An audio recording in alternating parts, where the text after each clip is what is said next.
Being a woman in the snowmobile world is pretty awesome because you go places that not a lot of people see, and you're riding out there with a lot of good riders, guys, on big powerful machines.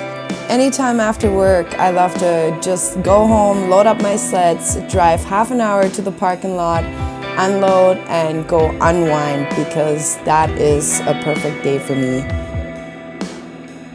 Snowmobiling is not just a hobby or a way to pass time. It is a lifestyle for me. It's a way of life, and it feels very empowering.